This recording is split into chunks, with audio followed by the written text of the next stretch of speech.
Welcome to ESGX Live, the community for education and information, which we hope inspires collaboration action with me, Nigel Lake in New York, and my co-host Paul Herman, who we hope will join us. I know he's a little tied up today.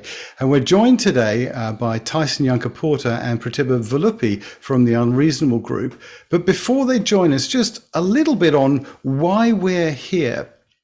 A year ago, just over a year ago, I was sitting in Sydney, Australia, and this is the land of the Gadigal people of the Eora Nation, grappling with the unfolding crisis we were having with COVID, and we decided to launch ESGX Live, this discussion that we're continue to run a year later. And a year or so before that, I'd met a guy called Shurov. I was standing in a co-working place in New York, and there was a guy there who was standing by himself and looked interesting. So I struck up a conversation and we have become friends, and I hope he will be joining us today. And just before Christmas last year, he said to me, "You really should read this book called Sand Talk by Tyson Yunkaporta. It's absolutely fascinating." So I ordered that book. And a decade before all of this, I had met a guy called Jorgen Randers, who, as some of you will know, was one of the scientists and authors of a book called Limits to Growth from MIT back in 1971, who had developed the first computer model of the world. And I, in my travels, met Jorgen in about a decade ago and realized there was this thing called systems thinking, which was something that I think I had naturally taken to in the way that I was thinking about the world that I lived in and worked in and tried to help people in. And so as I read Tyson's book very early on, there was a comment in here, and I wouldn't normally do this, but he says, "We rarely see global sustainability issues addressed using Indigenous perspectives and thought processes," and goes on to talk about things which, to me, relate a lot to systems thinking, but are about really, I will invite maybe Tyson and Pratibha to join us now and turn their cameras on and their sound, but really brings to life the fact we are living in a very complex world, and the traditional linear Western ways of dealing with problems don't necessarily deal with that very well. So before I throw a question to Tyson, just a quick reminder for everybody. I was going to say ground rules. It isn't really rules, but perhaps the idea. And first, that this will be a completely interactive discussion. So please do put your thoughts and perspectives in the chat. We will watch those as they go past. Please do ask questions there or using the Q&A function. And we will make this as interactive as we can. So I'm going to just start with Tyson to say the really simple question: when you talk about Indigenous thinking rather than Indigenous practice, what is that about? What's the kind of important message for you there? And where did that all come from? I guess it came from a deep frustration over a couple of decades of seeing, events, conferences, etc., etc., etc. Even documentary, book, anything you like,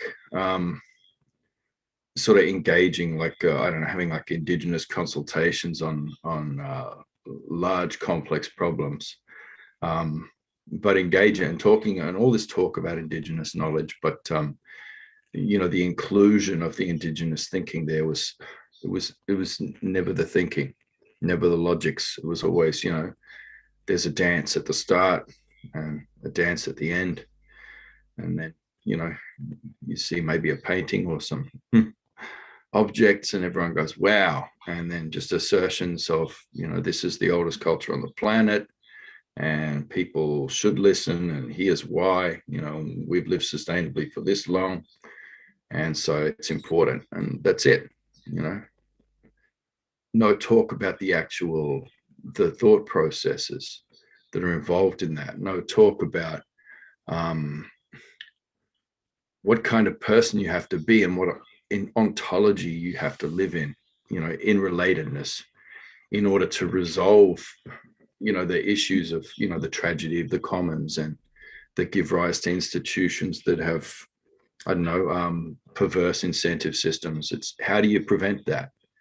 How do you curtail the narcissism, that causes these, attempts at permanent hierarchies, etc. How is that resolved? How is that resolved in our communities? And what kind of thinking comes along with that? How do you know not to take too much and how to keep things in balance? How is it that you are able to keep your mind as a group of people on, multiple interactive systems that are, exchanging energy and matter all the time, and every item within those systems in order to manage them correctly? What kind of thinking is needed? What kind of intellect? What kind of logic? This is never engaged with. It's always the paint and feathers. People want to see it and go, oh wow, yeah, we have so much to learn. I tell you, I'm sick of that phrase if I hear that again. We have so much to learn. Oh wow. Yeah, Pratibha, you're smiling. I'm going to let you respond to that. No, it's something I can relate to, Tyson. I come from India, south of India, and just growing up with roots that are married between what is what we would consider to be ancestral practices to how we are seeing our generation transformed to being what is a West feeling. There's this dichotomy around that where people look back at traditions and the roots of living and explore that as, oh my God, we have so much to learn, but there's so much resistance around it. So it's almost coming with this idea of let that be an evening of a slight exposure into something else, but not necessarily truly appreciate for what it is. Completely agree with how you were shaping it out. Yeah, let's have the ecstatic moment of revelation. It's open exotic. Our third eye, drop a tab, and off we go. Yeah. And the thing that strikes me, in a lot of this is that ultimately it's clearly in everybody's interests, including those that sit at perhaps more than anything, those that sit at the top that have gathered all the wealth for themselves, to address these challenges. Because if you don't, then we have climate change, which is desperately bad for everybody. If we don't, and we end up with extreme polarization of wealth, then there's plenty of countries that show that leads to revolution. And yet we don't ever seem to have that kind of conversation, particularly perhaps not in the US, where some of this is almost, is particularly extreme. Well, because nobody likes where that conversation goes, which is, pretty much to the final season of Game of Thrones. It's nobody likes where that goes. Nobody likes what the end game is for all of that. So yeah, nobody wants to have that conversation. I mean, unless you're a nihilist, unless you're a complete nihilist and you have a death wish and you suicidal ideation, all that sort of thing, those people are talking about it. So it seems a bit crazy. Yeah.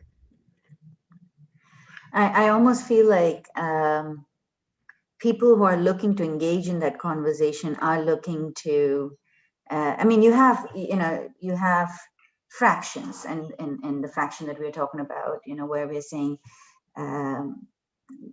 there's the ultra high net worths who have made it in life and now are going to turn back and do something good. It's almost this dichotomy, it's this divide in people's mindsets that, in order to do good, you need to do well somewhere else. And the idea that sustainable systems or sustainable ways can actually be profit driven and purpose driven is still a concept I believe people have yet to get their heads around, largely because that's what drove the damage so far, right? Like, I think people, the idea of progress at the cost of, how we are looking at the usage of natural resources, or, looking at relocating, populations, and how we've really, to now suddenly take a mindset shift. It's fascinating because I started work at the same time when companies were being driven to much more financial decision making. And my father had a very different experience. He started work in the early 1950s. He worked in what's now the Unilever business in various places around the world. And of course, in that age, you had a job for life. So if you joined a company like Unilever, you would work there all your life and you would retire with a pension. And much as that created some low incentives for people to perform. And I can, my father eventually left that world after about 20 years because, as he said, to get the next promotion, he was waiting for someone to die because that's what they had to, retire or die. Otherwise, you wouldn't get the job because he'd risen well through the system. But still, there was an incentive for everybody in the business to think about the preservation of that business over the long term. Whereas once we got into this very financially driven way of looking at businesses and, all the financial theory, the capital asset pricing model and all that good stuff, the mathematics of that makes the future disappear. So you only focus on the next, 5 or at most 10 years. And in many cases, you focus on the next few years. You've got a business, it's doing quite well. So you borrow as much money as you possibly can because then you can pay it to yourself as the owner. And then there's a crisis like the COVID crisis and you've run out of money and the business goes bust, but you don't care because actually you got a good return on the business whilst you owned it for 4 years because you leveraged it up. And we somehow, and that's actually not doing very well. And that works, I guess, for some people, but for businesses, for most businesses, it doesn't work well. For their employees, for their customers, it's a disaster. And I don't know how we break that obsession with the short-termism in the financial world. I don't know if you've got a perspective on that, Pratibha, in what you're doing. Yeah, no, just like, what you've shared kind of takes me flashback into my early years in Wall Street, pre-2008, the headiness of, investment banking where it was transaction after transaction.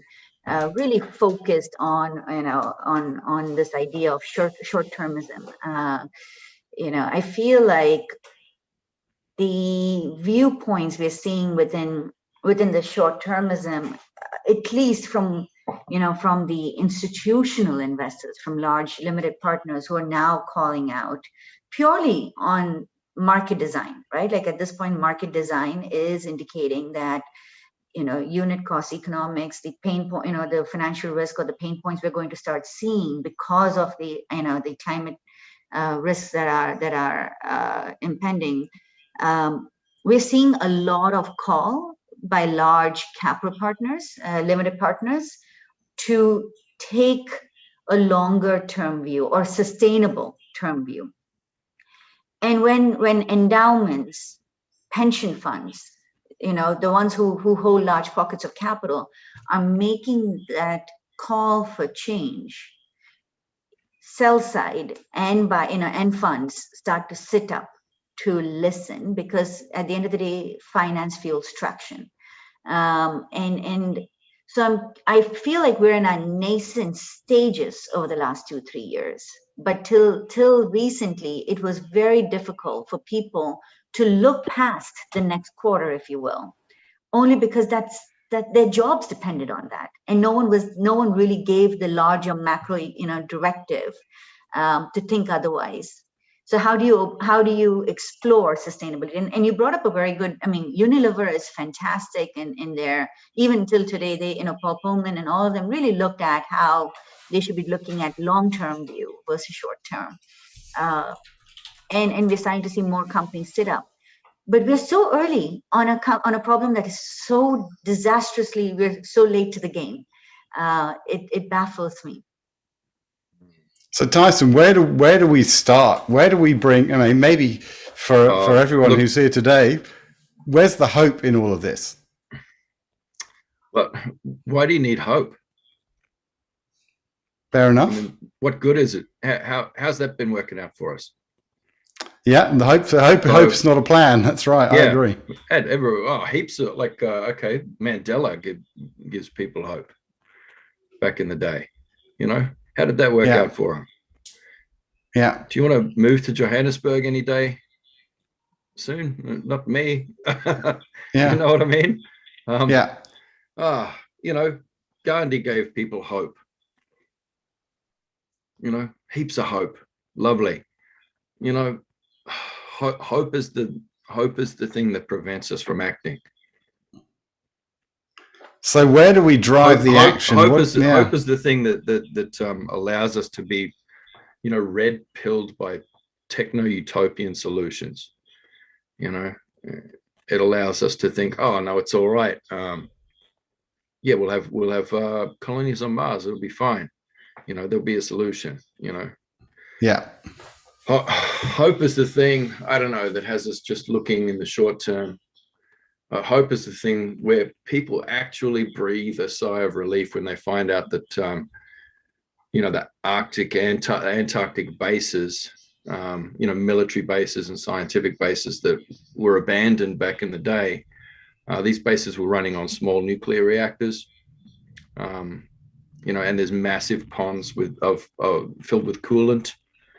Basically, all that is just under a thin layer of ice. And, you know, people lose hope when they think, oh my God, the ice is melting. So there's, you know, that hemisphere gone as soon as that's exposed and just goes through the entire system. Yeah, hope is the thing that has people breathe a sigh of relief when they get the projections back and go, no, that's not going to happen for a century. We've got 100 years, so we don't have to worry about that now. That's where hope puts people. Hope's a horrendous little illusion and a little evolutionary loop. So where do we start then? What is it? Hijacked, what is it we should be doing? Because be looking at that. Because I hear you. Where do we start in trying to, you know, because we can't just pull a lever and magically make all these things work differently. Yeah. Well, I mean, for a start, don't flinch and just look at it. Look at the systems and, you know, be realistic about what they are. The financial system is not the economic system. You know, for a start, they're two completely different things. You know, and you know, the financial system started out as in a sort of parasitic relation with the larger economic system, and has now sort of scabbed its way across the top of it to the point that we're looking at metrics of the financial system to judge the health of the economy. And I think once you get past that illusion and see what's actually going on and what the relationship is between those two things and how it's ridiculous to measure one in order to judge the other, then you're starting to do the right kind of thinking where you can look at everything else and separate things out. You know, you're not going along with this, you know, problem solution, you know, and reductive thinking around that. You'll be moving more towards some kind of indigenous logic, indigenous thinking, which is basically just human thinking. You know, human thinking that hasn't been industrialized down into, you know, these ridiculosities. I just made the word up of, you know, and where it's got a precondition before we start thinking is that we've got to think about, well, where are we going to find our hope first? That's got to enter the equation somewhere so that we have that, you know. And I don't know, also that, you know, we can't hear another point of view unless it's like, well, okay, what's your ideology? What's your solution? Well, what's your solution then? What's your solution? You got a solution? And then like you can't start talking through a problem unless you're someone who's coming to the table with a solution, you know, and then we've got to, like, I don't know, decide how our brand matches up with all those potential solutions, and then pick one that we're going to get behind and fight and struggle for so that one of those can come out on top and be the boss. We're going to have the boss one and we're all going to follow it. We're all going to do it. That someone just made up on their own. It's just, it's not going to work like that. You know, solutions don't come from that. They come from networked big minds, you know, all thinking together, and inclusion of the outliers in that, you know, that big story comes out of that kind of thinking, which is not a group think, and it's not the wisdom of crowds. It's something altogether different. Yeah, and I know this is very much, you and I talked a bit about this a couple of weeks ago, which is there are things where it's, we've all been trained to try to enunciate a problem and then tear it apart and create some bits of solutions and put them all together and have something simple to go away and do. And that is fine if you're trying to build a wall, perhaps, but for big slippery problems doesn't really work. So as you were listening to Tyson, what were you thinking about, Pratibha? I mean, I'm a proponent of hope. So I'm the bang opposite of you on that front. But I agree, false hope is actually, or false hope leading to indecisive behavior or inaction is far more dangerous and something we should not have in our construct. But hope that and not in the form of groupthink or herd mentality, but through community-driven action, can have an amplified impact, can actually help drive some of the inertia we're seeing today. That to me is what I was like exploring, and I agree with you. Finance should not be the driving factor. It should be the economic construct or the pain point or how we are seeing the problem at hand on ground level, and then explore the appropriate resources to come through and build out that ecosystem of support. I think that is, if we stop looking at a solution and start looking at the problem with empathizing the problem in place, I feel there is, but with the appropriate construct around positive thinking, to me, I feel like that's far more driven, or that's a driver. And Cassandra Kelly has a great question here. By the way, someone you should both meet. She's an extraordinary lady. And she just asked simply, so how do we get the kind of collaborative or the kind of collaboration that you're calling for, Tyson? How do we do that? Well, I don't think it's through the power of positive thinking. I think we've just had, the world led by a POTUS who was, probably the greatest positive thinker that ever lived. I mean, he was the guy who invented positive thinking, was his pastor and mentor, and positive thinking, I think, is a scourge on the earth. It's what's allowed us to dig ourselves into this mess and still think, no, it'll be all right. And we say things like, oh, but there's these millions of people dead. Oh, it is what it is, because we've got to keep that energy up, And I think what Pratibha has been experiencing there through her community action is not hope. I think it's agency, and there's a difference. Agency gives you a hell of a better buzz than hope does. So what are we going to taking control? Well, through community action, she's taking control over future circumstances and making sure that she has some leverage to move that towards something better. And that's not hope. That's not going, oh, I hope it gets better. That's agency. That's collective agency, and there's something wonderful about that. And I don't think she has, any singular agenda that she's invented just out of her one mind and now is gathering followers around an ideology. She's not doing that, and most people are doing that. She's actually sitting down with community and going, all right, let's talk this through. Always keep talking it through. Now, what do we need to do? What do we need to do next? Let's start moving this. And, that allows for emergence within complex systems when you act that way. When you're not just picking a line through and then following it, if you're, collectively working your way through and make sure you're hearing all points of view and you're all sort of working together, to kind of collectively design solutions and actions, then this allows for what they call in complexity theory emergence. You're not designing the solution. You're co-designing the solution with a system, within a sentient natural system that is able to throw up solutions and move things around in patterns that are beyond your imagining as an individual, which is pretty cool.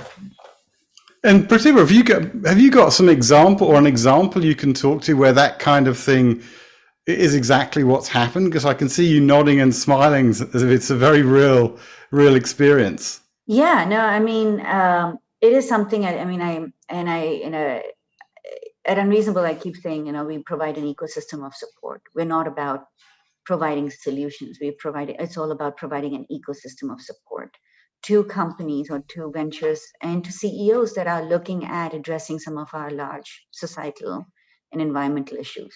What that means is we're not sitting there and saying, this is what we're supposed to be doing. It's bringing that diverse community in place at various stages as they're progressing through, to explore the challenges they're facing, and not necessarily hit solutions. And I feel so to me, living through what it means to have community-driven action, and thank you, Tyson, for sharing, that agency versus hope.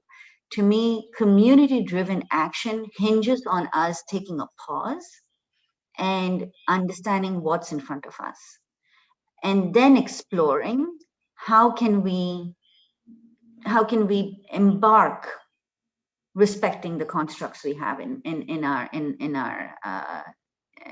at our beck and call. So that's so to me, it's a way of how we've been building support systems. And to us, we think about entrepreneurs as a driver in our world. And Cassandra's asked this question as well, which comes to, because again, there are two things in here. I'll maybe weave together some comments in the chat also from Nick Lane, who I'm guessing is Nick Lane from Bluestone Lane, which has done some extraordinary things over the last year to provide support to communities and preserve jobs in that business beyond a very different approach from perhaps a conventional business. But there's a kind of interesting interplay in my mind between the need for some people to stand up and just lead through their actions, to follow a different path and show that it works. And then also the need for communities or people around them to be responsive to that and supportive. And by lead, it's partly showing a way, but it's also leading in a manner where you're not just telling everyone what to do. You're trying to work with a team and be open-minded and collaborative and facilitate more, as much as you may be leading in the conventional sense. I don't know if either of you got sort of perspectives on that, Yeah. Well, I think, so when Pratibha talks about doing creating an ecosystem, this means that it's a complex system that has checks and balances to ensure that every unit within that system is co-evolving together, and that that kind of system of productive incentives, etc. It prevents bad actors from wrecking everything. It prevents what they call the multipolar trap of, when there is a commons like that, of one person misusing the commons and gaining a competitive advantage over everyone else, which then compels everybody else to dive in and adopt the same behavior and come into that arms race or whatever it is, or toxification of the ecosystem, etc., just in order to survive. And you end up with a race to the bottom. It is a very tricky thing to try and keep control of. It's really hard. I mean, so you might have somebody come in, Pratibha, and say, oh yeah, well, I want to put $500 million into this region of Africa and I don't know, leverage disruptive innovation and sustainable technology to address the problems of HIV and malaria and species extinctions in that place. And you'll be like, yip, yeah, that's good, But really what that person wants is to buy up all the water rights in that region and sort of look good while they're doing it, at the same time as, you know, justifying why they're not paying any taxes. You know, you're telling me to pay taxes? I'm saving Africa over here. Yeah. When really they're just buying up all the water rights, and then when all the water's gone, then they'll frack the last of it out of the ground, you know, and which results in poisoned wells. And Pratibha's people know all about that. You know, there are a lot of soft drink companies right now there on your homelands that are fracking the water that people have been using for thousands of years, fracking that out to make our soft drinks over here. And basically leaving nothing but poison under the ground in the water table. So, you know, the wells are poisoned now or dry completely, and those villages are dying. It's absolutely yeah. So and I mean, very, I see that in my. So basically, it is. You have to have an ecosystem in place. And what's worse, the worst thing is you can't police it too heavily, because you have to allow it to be co-evolving and designing so that it kind of develops an immune system to bad actors. You know, you have to have good immunity. And I guess there's innate immunity in a young system. So young people have innate immunity, but then as you get older, around our age, Nigel, you start to develop adaptive immunity. So, you know, our systems, our bodily systems deal really well with an older virus that has elaborated over time and gone through many mutations. Our adaptive immune systems recognize and deal with that really well. What we don't deal with is a very simple young virus in the early stages of its development. Our children deal really well with those simple viruses, with their innate immunity. But I guess as those viruses go through multiple mutations, that's when our young people will start to have problems. And it's the same thing. So, you know, Pratibha's like nurturing this emergent ecosystem, you know, of finance that's trying to, you know, influence other layers of the stack there. She's having to nurture it through that until it develops more adaptive immunity as well down the track. Yeah, and look, metaphor works. Look, I absolutely hear you on that, and I know through my work in a whole lot of countries around the world, you see an awful lot of bad things that get done in the name of profitability and big business, and it's, you know, I can see why for many people it's hard to hold on to the sense that a better way is possible when you see a lot of that. And the more you ride through the system, I suspect, the more you see it, which is pretty galling.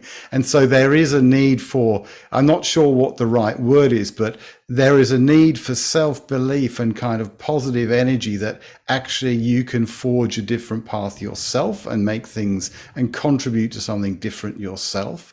One of the things, and there's a few questions have come up along these lines, that is incredibly helpful for that is simply finding other people and a community that is like-minded. One of the amazing things for me of COVID is that we are having these discussions with people from different parts of the world where we can all see each other's faces and we can't hold each other's hands, but yet there is a power in that community. And there is strength in numbers in trying to drive all this change.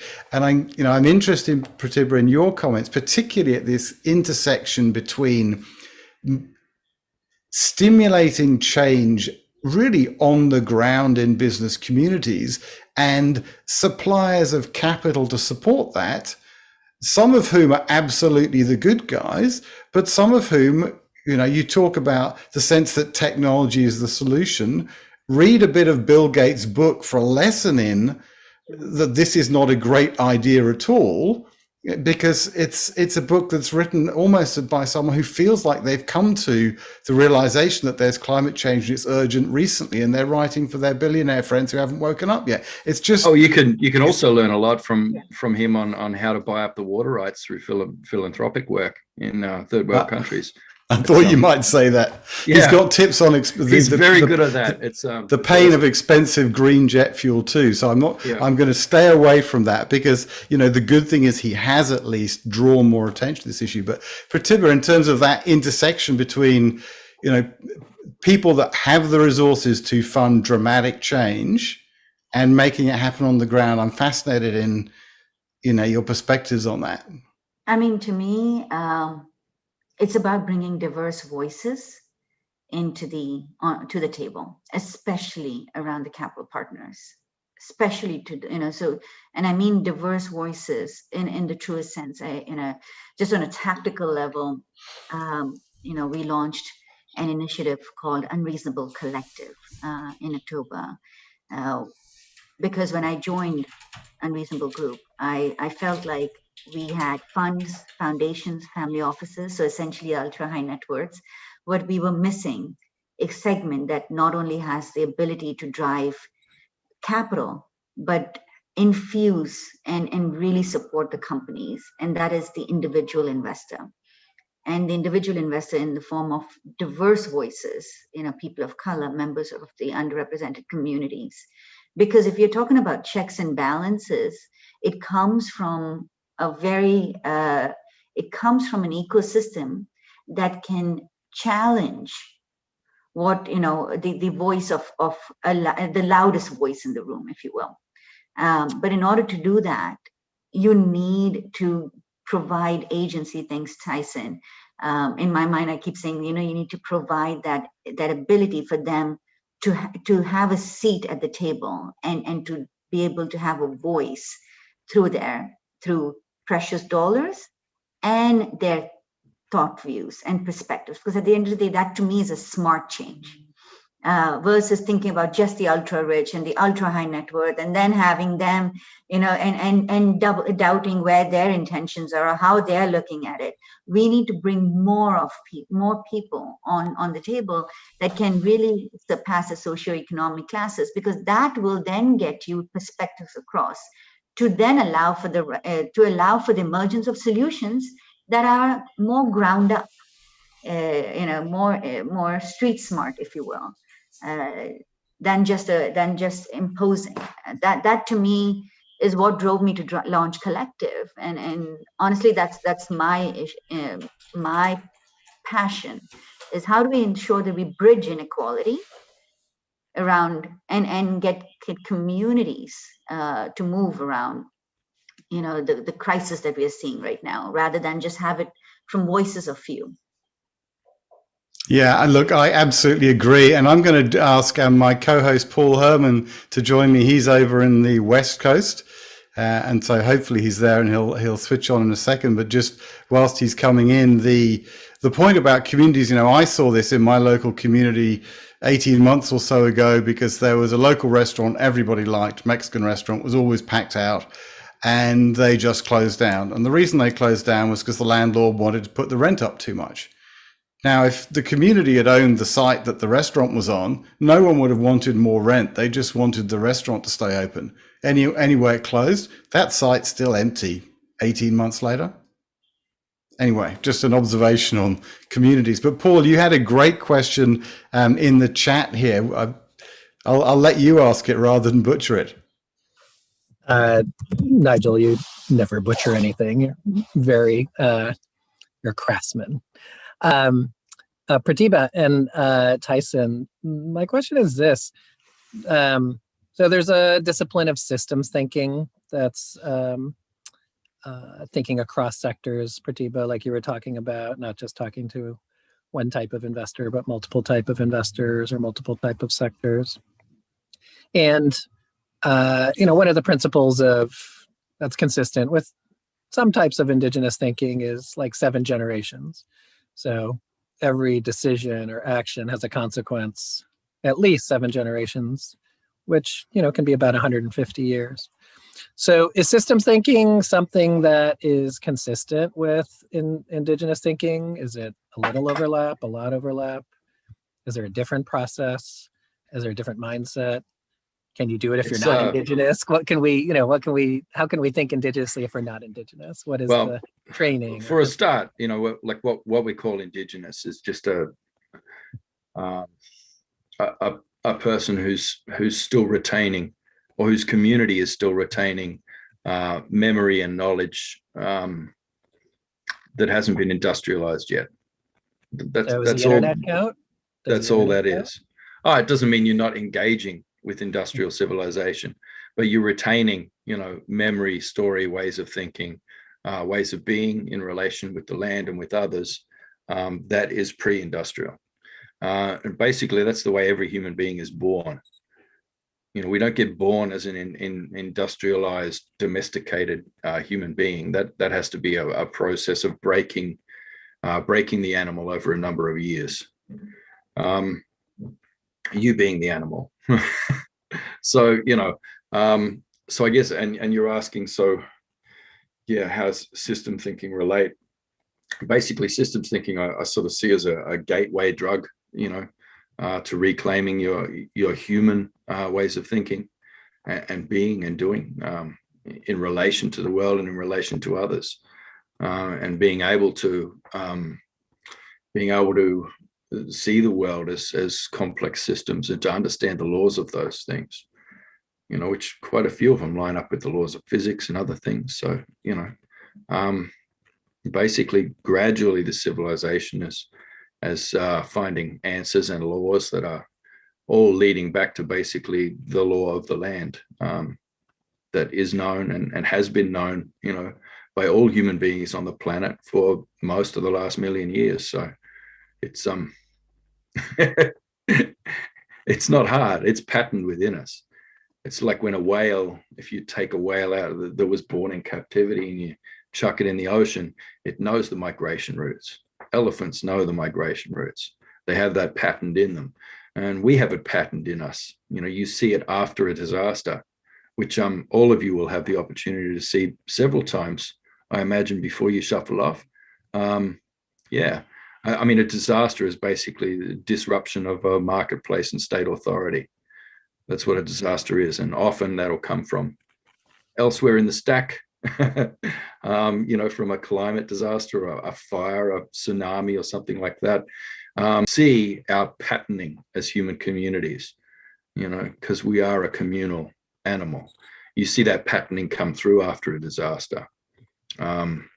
You'll see some bad actors doing some pretty violent stuff in there, but what you'll see at the core is people, centering themselves around the mother and the child, and people, acting together in concert. You don't see someone coming out as a king on top of that, or anything like that. You actually see people, acting together to solve the problem of survival, in those situations. You see informal economies develop that are a little bit more like human economies are and should be. It's a relational economy, and there is a very high velocity of all the units of value within that economy. This emerges in the weeks following a disaster, and it's a way of distributing and keeping value moving throughout the system, to basically make that a healthy little economy. Gradually, of course, the state reasserts itself and the marketplace reasserts itself, and everybody goes back to sleep. But you get those glimpses, bros. You get them there for a bit. I have no doubt at all that people will transition through a feral phase back to what we're supposed to be doing quite quickly. And Pratibha, how about you? So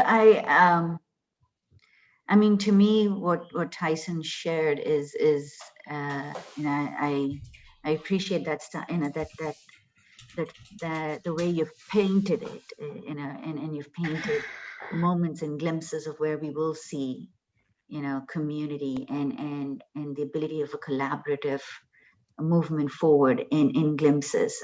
So I mean, nothing beyond that, but it almost appreciation for how you imagined it and how you're sharing it.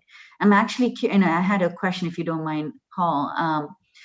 In today's world, Tyson, how, as we are going through these disastrous moments, how else can we come together without the need for impending damage?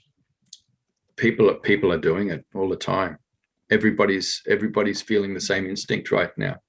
And it's to come together, and it's not just to seek like-minded people. People are feeling the urge to seek out people who are different from them and to form groups that have cognitive diversity, not just, diversity of different colored faces or whatever, we've been sold as diversity, but, actual diversity. lots of diverse minds, because they instinctively understand that that's what's needed to form, complex systems. People are doing this anyway, and it works for a while until somebody decides to be the secretary, and someone decides to be the treasurer, and someone decides to be the chairman, and then that's the end of it. As soon as they start to write a charter or a mission statement or something like that, it falls apart. I get invited into about 50 of these groups a week that are just emerging. We've been, coming together, as a group of, 1,000 people, and, we're just having the most amazing ideas, and it's so wonderful, our community. So we're going to turn it into an organization to save the planet. It's like, oh God, not another one, and they come and go. As soon as they begin to model their group behavior on the institutions of this dying civilization, then they basically sign their own death warrant. They try to restructure this beautiful system of relations into a hierarchy, and it all falls apart. That's how it goes. That's very encouraging for the very organic way that we have run this particular, what we've tried to do with ESGX, which has been much of what you said. It's open and connective, and constantly trying to find different people with different perspectives, without necessarily much of a plan beyond providing that connection point. Yeah. I mean, you've got to defend against damaging sort of grand narratives out there that, the demand that you have a solution, the demand that you have a list of KPIs or outcomes, or, things like this, and sort of, demand that you have a unifying ideology, and that everybody's using the same meta language, and blah, blah, blah. These are the things that'll destroy you.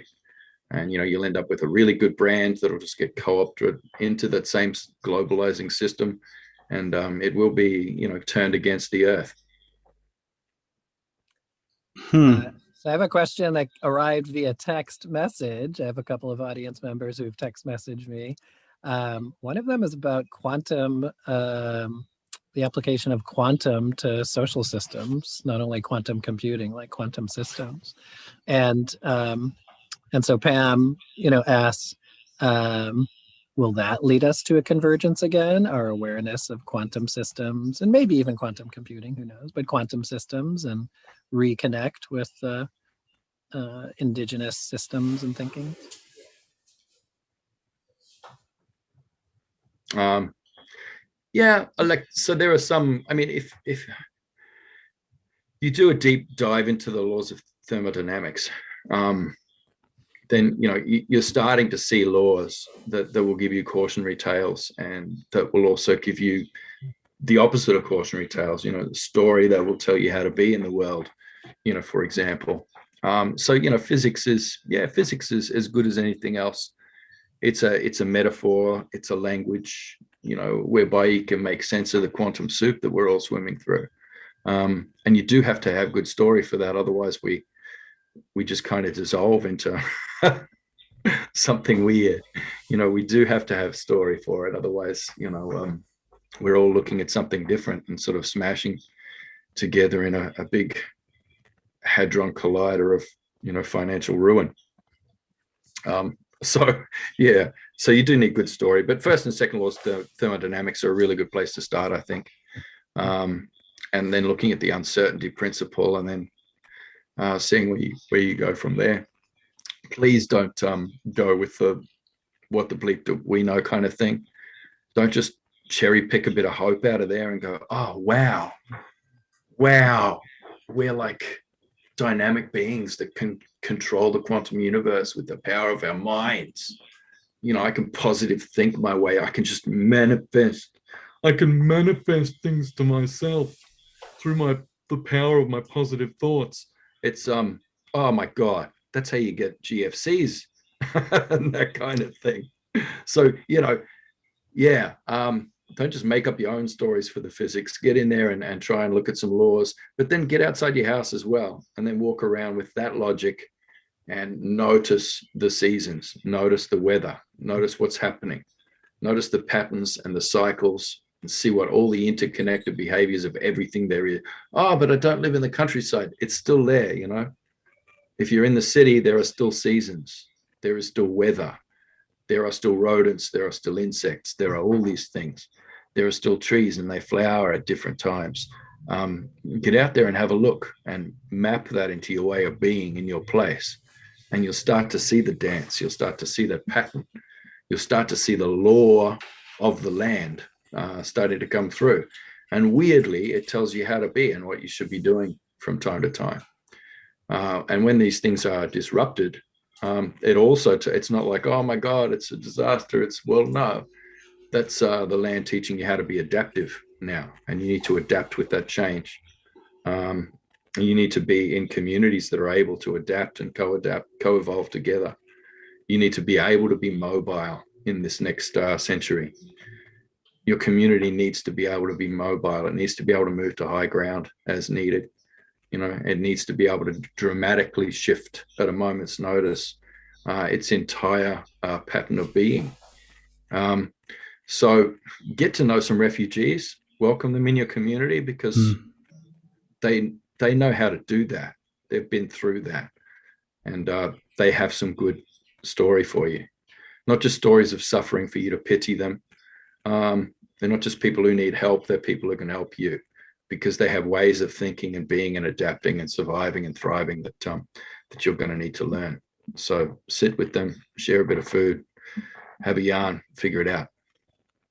Yeah, and I know that's not all quantum physics, but you can't just separate these disciplines out. You've got to have the story come right across.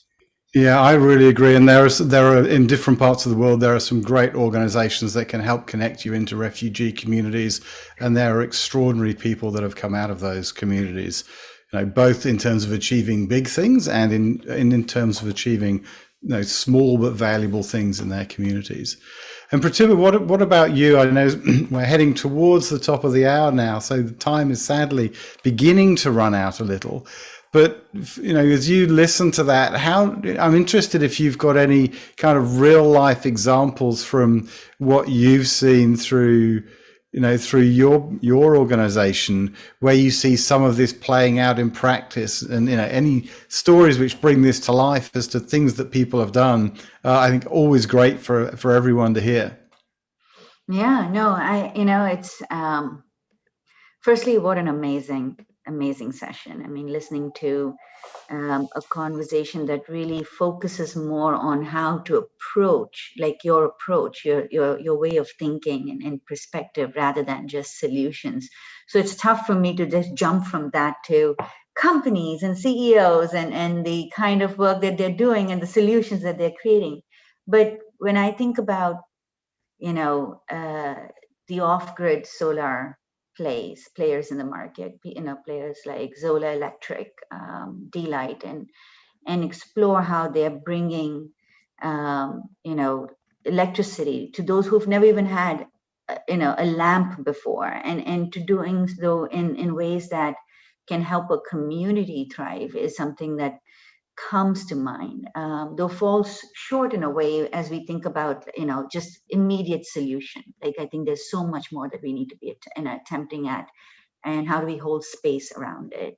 But, to me, I also look at companies that may not necessarily be impacting communities directly, but are looking at, tackling what we consider to be one of the largest carbon emissions, which is the slaughterhouse industry, like lab-grown meats, alternative protein industry, that has a significant ecological impact across multiple fractions of society. And to understand, like, how someone sitting so removed from and can have such a positive impact, are places where, like, companies like Air Protein that have diverse founders, to me feel like, in a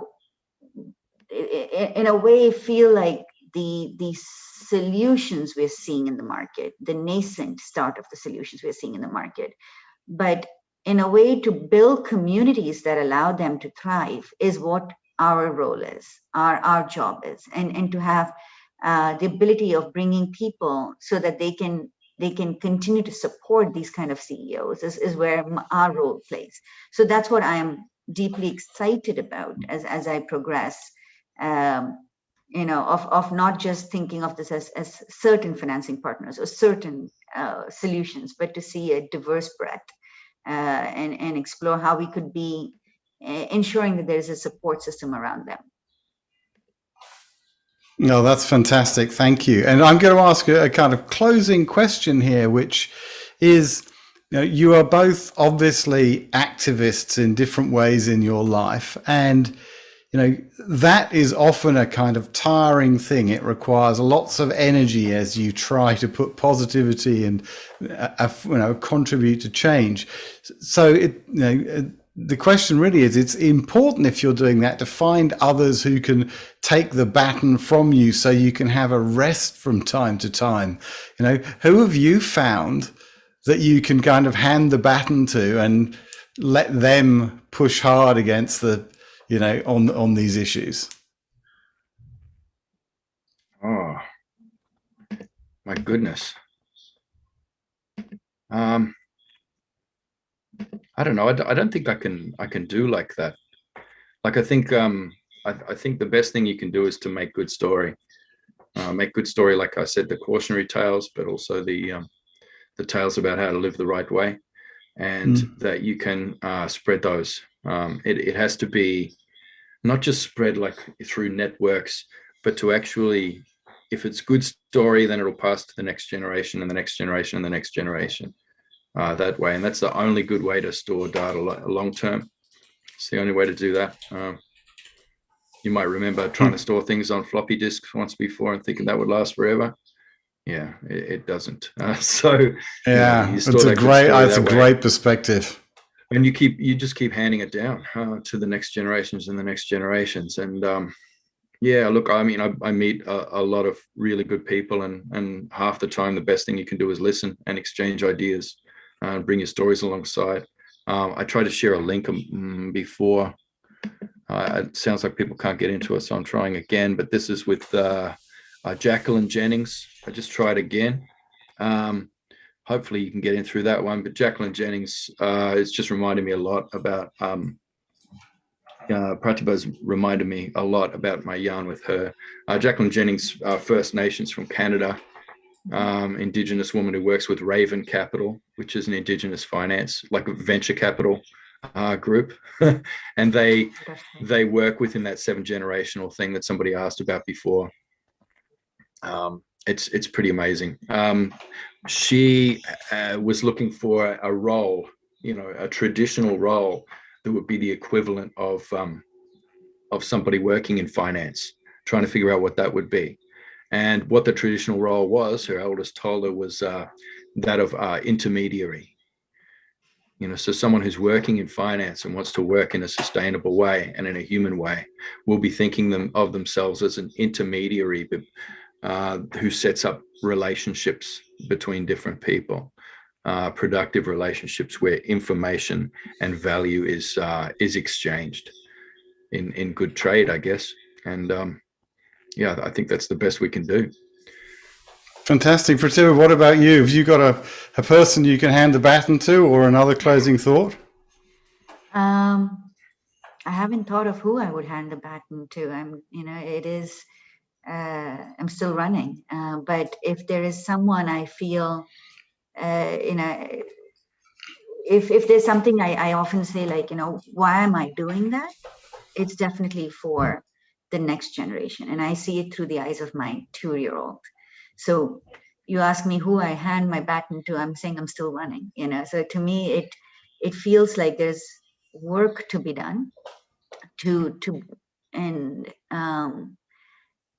a fantastic way, by rewriting some of the rules, by not necessarily adhering to what is considered to be traditional or standard, and to rewrite gives you that feeling of being hopeful. Sorry, Tyson, but of being of working through